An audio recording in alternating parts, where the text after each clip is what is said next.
Oh, I'm back with another Damnations video. This time I'm talking multiplayer.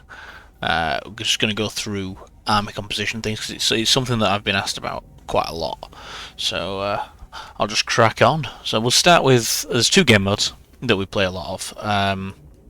First is Conquest, and the second is just Standard Battle, and then there's Land Battles with Caps, which really the version of that we play, but I can't run both mods at the same time, so you'll just bear with me on that. We'll start with Conquest.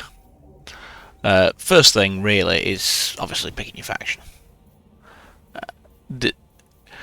I've started with the Empire here for the sake of this because it's very standard, very cookie cutter approach it lets me give that sort of applies to lots of factions in a way that, say, the Chaos Dwarfs don't. So we'll start here, and usually the first thing you've done once you've picked your faction is pick whatever unit made you fancy them. So at the moment for me, Cannons, Outriders, both a lot of fun. I always like Witch Hunters. And if I'm going for Witch Hunter, I probably don't want the most expensive Lord ever, because it's a lot in characters. But a nice one, maybe Voltmar. So it's already starting to spend quite a bit of my money. I'm going to need a front line. Let's go with 3 Spearmen, 2 Swordsmen. So all I'm doing there is going what's reliable, what's versatile, what do I want in the middle, and I tend to have 3 of those, but it can be 4. 2 flank forces. Swordsmen are decent at flanking in a way that Spearmen aren't. Better leadership to anchor, they've got the shields. Oops, I got rid of it. And so that's given me sort of the beginnings of a formation. Then I'm wanting to know what the extension of my arm is. I mean, I've got the cannon, I've got the outriders, but we're going to want a bit of firepower. Now, depending who I'm fighting, I'll adjust, but probably a hand gunner, a crossbowman. You could go for a couple of archers instead. Very similar, you just adapt differently from there.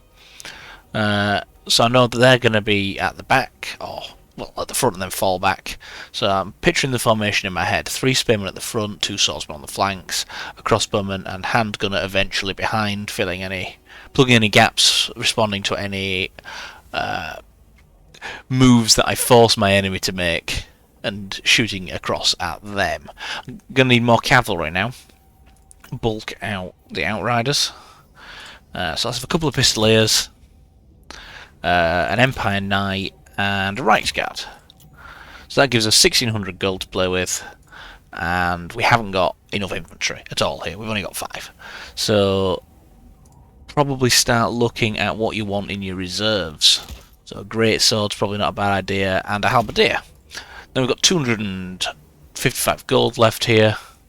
So now I start looking at the options here. Probably keep the healing, benediction, divine power. Might cut those. Yeah, if we get rid of benediction, it's a nice round figure that gets us another unit. So that's probably what I would end up doing.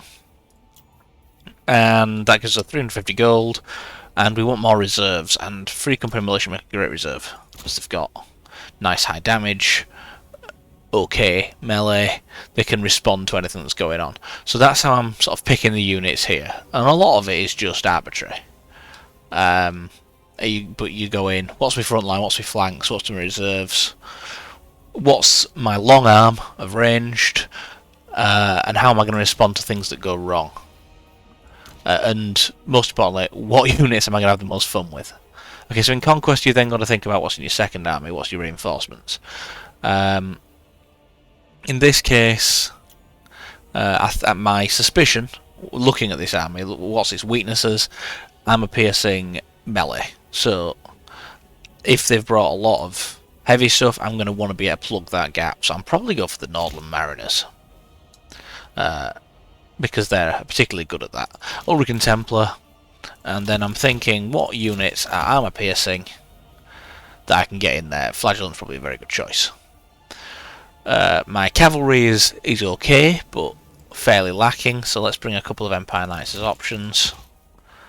And let's have a Pathfinder, bit more ranged option. Archers in case they've got lots of chaff. Got a cannon, but why not a rocket battery as an extra? Then when these, on the off chance that my spearmen and swordsmen live to tell the tale, I'm going to still want to bring more in to capture points. So let's have some free company, let's have some swordsmen, and to be honest, the army's done at this point. Everything else here is just what tools do I want. So you might just say let's have the Royal Order of Griffites, because that could be a fun piece if you're winning.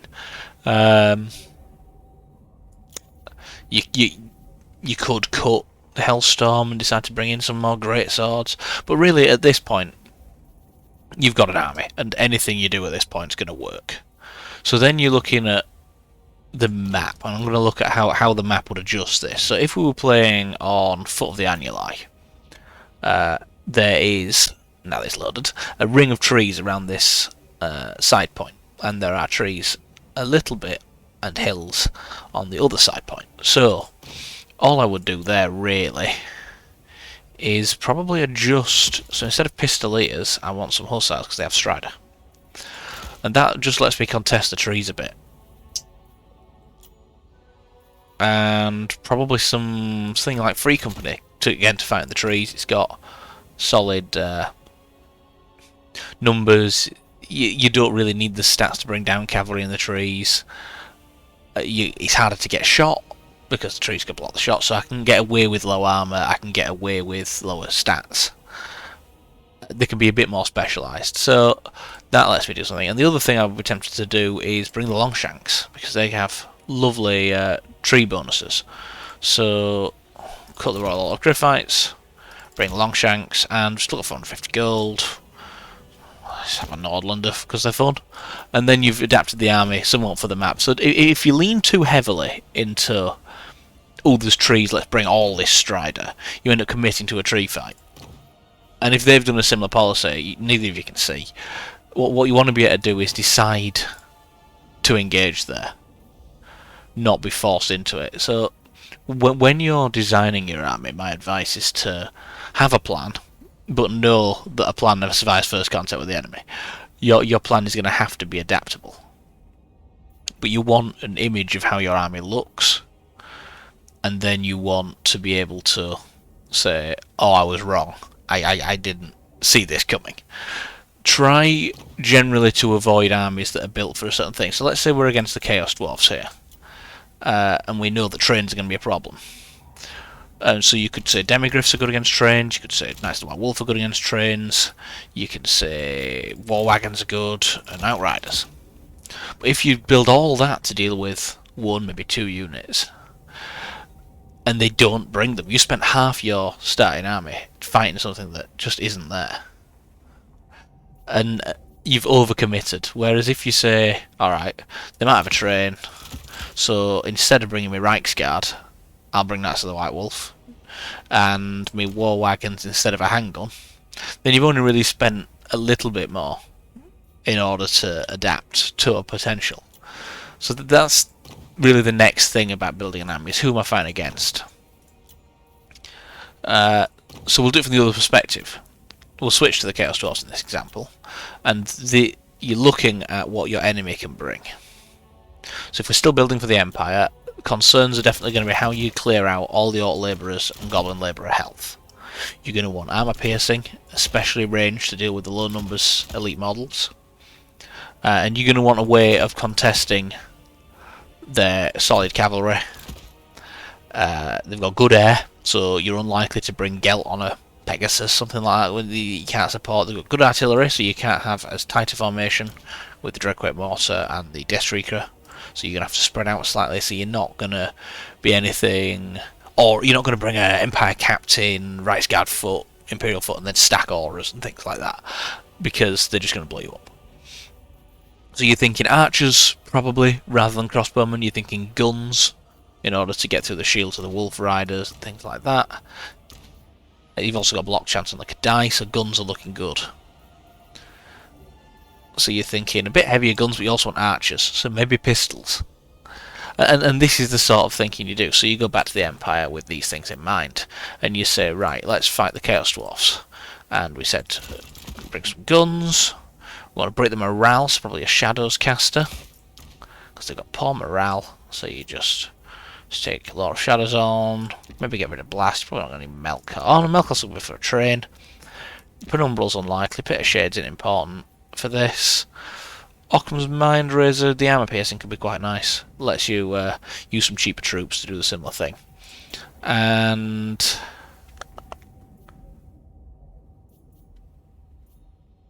you could bring Gelt, but to be honest, maybe just General of the Empire, actually. There's no need to get fancy.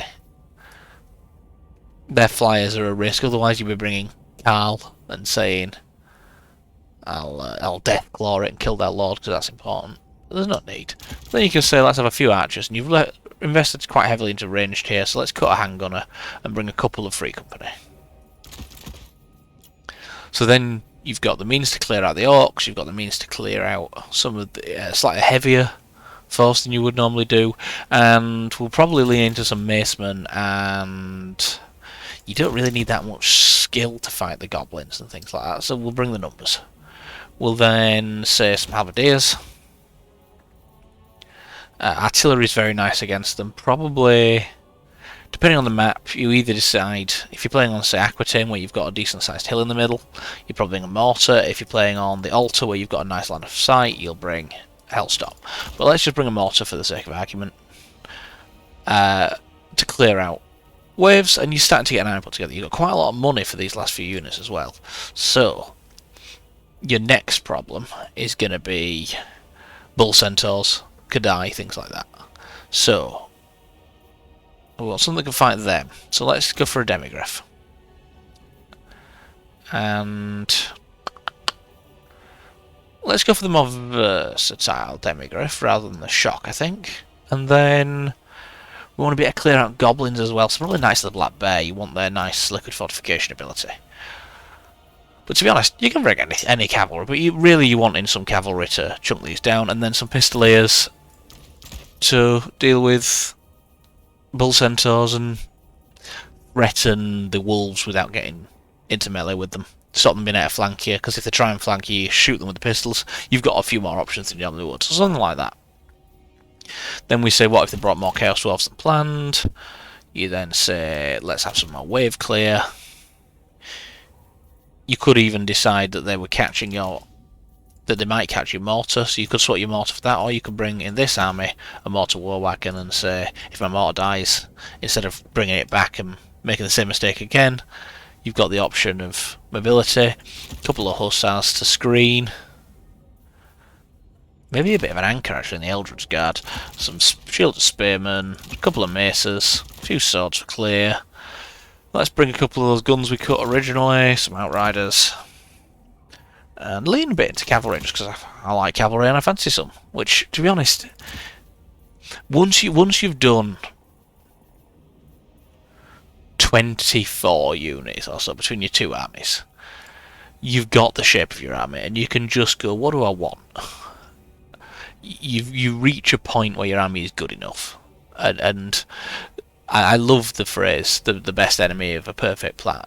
Sorry, the best enemy of a good plan is the dream of a perfect plan. And it's the same for armies. Don't ruin a good army trying to make it perfect. It's good enough is all you're after, really. So we'll move away from the Empire because I've stayed as them, and we'll go for someone a little bit less orthodox. Let's say the Vampire Counts, because they don't have the ranged. So with these guys, you're looking at the map again, really, as my starting point. So something like Frontier, you've got a lot of control over the middle where you're fighting. You can see on this contouring of this map that you've got two raised points contesting this middle point. So, with that in mind, I probably want a carcass wing. I don't want to have to push past the point in melee as fast as possible and fight uphill. I'd rather force them to do that and then charge down the hill. So, have a longer arm. Probably a channeler for the same reason, but let's put that in the second army. Lord-wise, you can't go wrong. Let's say the Red Duke, because I'm the Duke, and no other reason, because any of these make sense. Just pick one based on the mood you're in and adapt from there. So if I've brought a Strigoi, I'm going to want more cavalry to shut down the range, because I'm going to be summoning... where is it? Crypt Ghouls and Crypt Horrors, and he's quite squishy to ranged. If you're going to bring Vlad, then you're not going to need things like the Doomed Legion as much to anchor your line because your infantry fights are going to be swung by him. Things like that. You just adapt your build based on the weaknesses and strengths of the Lord, but the actual Lord choice, do what you like. Do what's fun to you. It don't really make much difference. There are a few things where I would say bring them no matter what. I would always bring a couple of Crypt Ghouls in my second army, because there's not that many fast things in this army that can cap. And Crypt Ghouls, 52 speed, infantry, they're a no-brainer for me. It's a couple of them in my second army. I like the versatility that it gives. You can win without them, but you don't have to. So why bother? Decide on your air force next, is my typical approach. It's something we missed on the Empire. Velbats, very good for killing the light troops of the enemy, mages especially, ganging up on lightly armoured, things like Norska and Wood Elves are very nice for. Vargeists are your air superiority, but less than the Terrorgeist, but they're still good air superiority. But they're a bit slow, so they can't chase other air, unfortunately. But they can line break. You can mix them in more like a monstrous infantry than a flyer at times. So they're an alternative to Crypt Horrors in a few ways. They can dive the line and break up. So I'm thinking, do I bring those for that? That's what's going through your head. Terrorgeist, if you're really scared of air, if you find the High Elves and you think they're going to bring Star Dragon, if you think there's going to be a Flying Lord, things like that. A Terrorgeist is really nice. 170 speed, nothing can get away from it apart from a Kotal. But obviously you don't want all these. So you've got to decide. And let's say one of each is what we go for today. But if you're going to do this, you're going to need to cut some things off your Lord, because it's so expensive as a start. So we'll even get rid of El Sif. We'll keep Raise Dead because we want to bulk out this army, but we'll get rid of Gaze. We'll keep Invocation. Curse of Years is quite expensive, and Wind of Death. Normally I wouldn't ever cut some of these, but if you're saving money, nothing is something you have to do. So now we need infantry. Because right after saying something, yeah, there isn't anything you have to do. You have to bring infantry because you can't get points. So we'll go cheap and cheerful. We'll have a few zombies. We'll bring a couple of skeleton warriors to screen out this. So you've got 2 skeleton warriors at the front, 3 zombies behind. You're going to want something for the flanks. We'll bring a Grave Spear Guard for one flank and an Executioner Wight for the other. The idea there being hold them with the spear flank, swing with the executioner flank, and flank on a specific side pre-planned. And with the flying units being as fast as they are, 96 speed in your slow one, you really get the option there to not give away your which flank is which immediately. And most players aren't going to look at your army, see that one's a sword and one's a spear, and instantly go, that means they're going to flank me on that side. It's rare that ever happens. Especially if you then say, let's have some ghosts, because their eyes will be on the ghosts. So, well worth the price of entry, just to make them worry. Then we're thinking, better have some cav, but we've got good flyers for damage. Let's just bring a couple of screening cav. You're starting to get a bit of money left, and then you can decide, do I want Blood Knights, do I want Corpse Guard? At this point it's hard to go wrong. But to finish off your army, you go a bit more armor piercing from your front line, and why not bring the Dire Pack for a bit of fun, and another bat. You got an army. So now we've got a couple of Crypt Horrors, because they're always a nice second army, nice fast unit, can get to the point when you need them, where you need them and when you need them. A couple of Graveguard in case, because one of the weaknesses, and I always suggest looking at the weaknesses of your faction. How is it going to go wrong? If you lose a lot of your troops as vampire counts, it's very difficult to get a critical mass to tie your enemies. So to compensate for that, I'm going to bring a very tanky unit, something that's very difficult for them to displace, in order for me to be able to do a comeback. Often, when you're building an army, the natural instinct is to keep winning. But if you're against someone of even skill, you're going to lose half the time. And you're going to lose the first part half the time. So having options for, these are my ways of capping in the form of the crypt ghouls, where I'm going to go get their side points and drive home a win.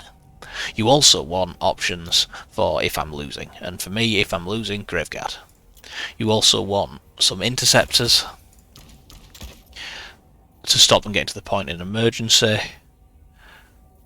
And after that, you're going to want a few chaff units in order to populate the numbers. Might even go for some zombie horde because they're fun. And then at this point, this is the sort of critical mass that I'm talking about of an army where you cannot go wrong. You've got 2,500 gold left. Blood Knights.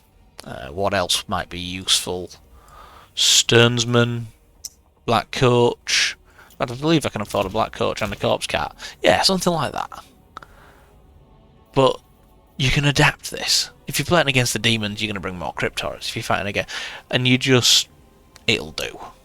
You've reached the point where it doesn't really matter what else you bring, so you can just bring whatever you want. The Blood Knights aren't needed, the Corpse Cart's not needed. This is a sufficient army. You could just not spend the money if you wanted, but that'd be a waste. If you ran out of units, it'd be a silly thing to do. But the shape of the army is built. That's really what you're looking for. That's how you build an army quickly. You go, here's the shape, what do I want? And then you just pick what you fancy. Today I fancy a Vargulf and a Hexwraith with a Unholy Pilgrim, because I like rouse round numbers. Or you can say, you can just decide, actually I don't want vessels, I'm going to go a bit more expensive on my cav, and then I want some more maces because I'm really worried about armor piercing this game. 600 gold left, and I like the Conningstein Stalkers. I've watched the Melonhead video recently and really liked them. So Conningstein Stalkers end up there. Doesn't really make that much of a difference once you've got the adequate basis, and that's the key, especially to making it quickly. A lot of players very much know how to make an army. They've been around the block many times, but making it quickly is the hard part. So we'll look at someone else unorthodox. Demons of Chaos. Why not? So for these guys, I've chosen these because they're quite specialist. They've got a glaring weakness in the form of ranged, and they are an eclectic mix of troops. And so, harder to get a shape. But first thing, pick a lord, any lord. That's how I start with the demons anyway. And we'll go with a Nurgle flying caster, just because that's a dangerous thing. Being able to heal your army, being able to give that while flying, yeah, why not? There's not many opportunities to use a Demon Prince of Nurgle, so why not? Okay, so part of the beauty of Demons of Chaos is they are made up of 4 other factions that form one big one. Nurgle is going to be your anchor. Khorne is going to be a large part of your army in your generalist, and Slaanesh is going to be your hammer. Tzeentch is going to be all your support, so let's get some Flamers and Screamers. Let's get some Chaos Furies to get rid of those archers that are going to cause us a problem. Toads, could be nice for disruption. A bit more infantry wanted. Plague Bearers of Nurgle give a nice healing aura, and we haven't got quite enough ranged here. So there you go, you got an army. Something like that. What are his weaknesses? You haven't got enough ranged. So, in our second army we'll bring a bit more of that, we'll bring some Exalted Demonettes, some heavy cav in case the archers aren't shut down, and actually an Exalted Seeker Chariot or a Seeker Chariot. I think Exalted today. And then you say Pox Riders, you want some Hounds to shut down the ranged. Nurgle Soul Grinder might be quite fun to wave clear, but you've got plenty of these. So actually let's go Tzeentch, get rid of some elites, because you haven't got that much in the way of ranged in this army. Elite killing might be a problem. So with that in mind, let's also throw in an Exalted Bloodletter. Beast of Nurgle to anchor, Rotflies to intercept, and then some more wave clear because we've a bit slightly over specialised there, and then some numbers. And you've got an army. You've got a mixture of everything, no glaring weaknesses. There's nothing someone can bring that you're going to say, oh shit, I've already lost. And that's what you're going for. It's an army that no matter what they bring, it's a fight. So just do a quick scan of your army and say, if they bring a rogue idol, can I kill it? And the answer is not happily, but you can. Because you can use a couple of blue horrors, you can use your Grand Vomiters to reflect the damage, you can demonette it. You've got the answers, especially in your second army. You can avoid it for the first army. You've got your flies, you've got your exalteds, you've got your soul grinder to chip it down, etc, etc. So if I was fighting the orcs, I might be slightly concerned about a rogue idol, to be honest, with this army, and I might adjust accordingly. But is there anything they can bring that will be a problem? Not really. No more so than any other build. And so you've got, hopefully by now, some idea of what's going through my head while I'm building these, and that's really what I'm trying to share, especially for the newer players, but also for people who are liking multiplayer and playing often but wanting to speed up slightly in their builds. So we'll switch now to standard battles and by extension land battles with caps. It's the same armies really, you're bringing for both. And we'll see how this affects the builds, because you've got more money now. You used to have 11,500, now you've got 13,500, but you don't have two armies. So you need everything on the field. You can't say, I'll have this weakness and then respond to it later. So again, we'll use Bretonnia. Go on. We'll use Bretonnia instead of the Empire. Similar but different. So I like Beastcasters and I don't see them often enough, so I fancy a Beastcaster. And I fancy them on a Pegasus. So that's my lord. Completely arbitrary. But that means we need fewer shields. Because you've got Panzer Penetrable Pelt, so you can look at what tools that has given you. And it said I can cast missile resistance and extra speed, so I can probably go with a little bit more two-handed combat than I normally would. You also have put your lord in the air, so you're probably going to want some air units to support. Land battles and land battles with caps, it's more important to have something to force the enemy into a location. The beauty in conquest is that they have to go to those 3 points. Land battle with caps, they have to get the point, but you have to hold it for a very long time. And so if they've got artillery, you're still going to them, even if you've got the point. Give yourself the option. Why not? You can give yourself it for 450 in this faction. I'm going a bit pricier to better reflect where other factions will be. You say, in this particular case, bit of encouragement for my line. I want to bulk it out. You still want some shields. You're not going to be able to cast Panzer Penetrable Pelt all the time. A couple of longbowmen. Poison mixed in, and then I've got a lot of money left, which means I can afford Grail troops. And I can afford to upgrade that. If I cut one spell, I can bring... Oh, let's pretend we're fighting the undead, actually, and bring the Holy Wardens of Amazing Tall Abbey with a bit of magic attacks. Let's say they've got ghosts, or something with physical resist. And then you've got an army. And that's just each stage of it. You've got a nice front line, you've got billmen on the flanks, you've got sergeants to anchor said front line, foot squires as an aggressive flanking unit, billmen as a versatile one. You can push forward well with squires in a way that you can't really with billmen, but billmen can pull down the horse, they can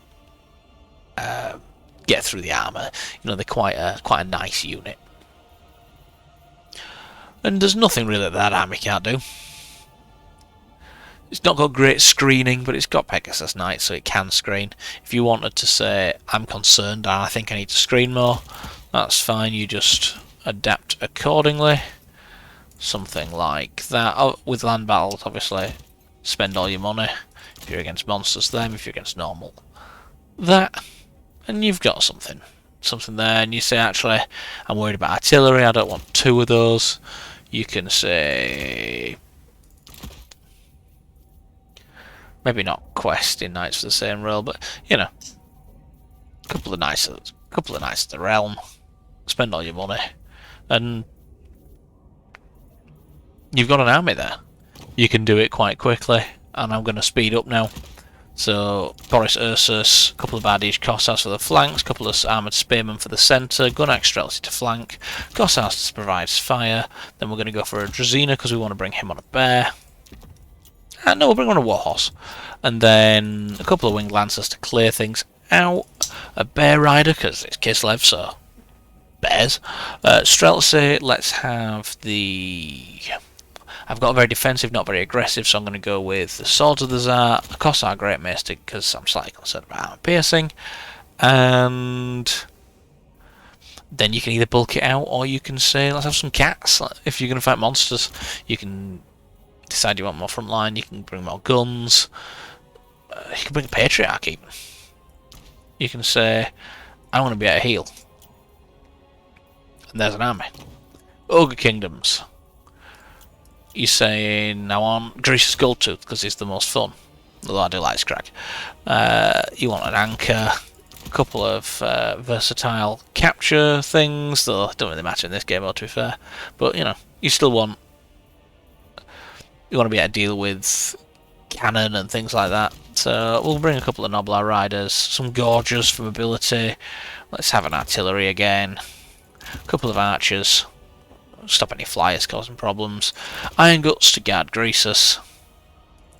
Hunter on a Stonehorn, because who doesn't love a Hunter on a Stonehorn? We can probably get rid of that to cut a bit of costs. Bring a Mournfang. And a couple more Ogres, really. Can't afford a couple more, but I can get one more. Get a bit more armor piercing. 450 gold left. But we probably don't need... No, we do. Realistically, we do. Let's bring some Bogglars. And then you've got an army. You've got a core there. This one's... You've just got to accept sometimes that you've got a weakness. This one doesn't have the Man-Eaters, the high skill. And if you think you're going to need that, you just decide, actually, I'll lose the Hunter. And you say, let's have some Man-Eaters. I'll lose the Mournfangs and replace them with that, and then you can get more Man-Eaters. 800 gold, get rid of another one of those, and you can have more Man-Eaters. Or you can get your Mournfangs back. But you've still got a decent shape of army there, and it's just a different form for different problems, but the core of it is the same army. And I'm not saying you need a blueprint for each army. I don't really do army presets. I'll show you now what I've got. Obviously got one there to test because that was powerful. But I've not... Most of these are for big games against lots of... you know, 3v3s and things like that, in case it crashes from someone having the wrong file or something like that. I don't bother saving them. You can just make it quite quickly. High Elves are one that I get a lot of people struggling with, so we'll cover that. Alice of the White Lion's a lovely lord. Bring up on a Lion Chariot. Let's say it's a White Lion build. I want the pure main 2 White Lions and a Lion. Riders of Crace. Let's make it Crace. Hawkeyes to shoot through the shields, archers to clear some of the some of the numbers out that the White Lions are going to struggle with. You're going to need an anchor, so let's bring some spearmen. Got plenty of hammer. Screen out the enemy. Give ourselves a long arm. Magic support for the lions. A reserve of Lob and Seaguard. Cut something like flame resist, and then I was missing something there, but I don't recall what it was. So take a look at the army. You've got reserves, you've got front line, you've got flanking forces. You don't have much of a front line, so let's have another spearman. And then, yeah, you know, you've got numbers, you've got wave clear, you've got screening, you've got elite killing. Got a nice versatile reserve, long arm, not a lot you can't do with that army. You're not going to want to fight lots of elite cavalry, but if you think that's likely, you just say, I can do without magic, I can do without one of my archers, and then say, I'll have a Dragon Prince. Good luck beating that in the melee with Alistair backing it up with your cav. Just small changes. But yeah, the essence of it is really just build yourself a core. And I would always advise starting with that because it's easiest to picture. Give yourself some flanking forces. Give yourself an anchor if you're using a cheap front line.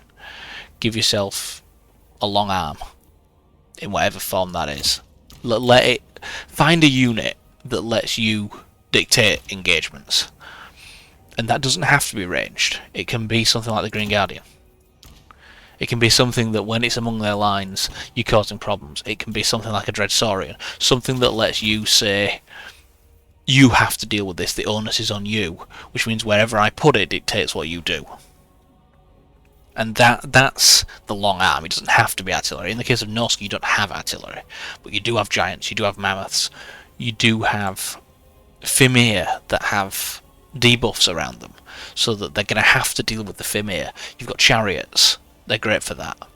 You've got Marauder champions that if they leave them alone will kill half an army if they keep flanking.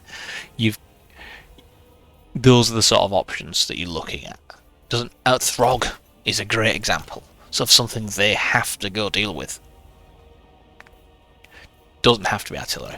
But even when you're building your army, I can work with what I've got here.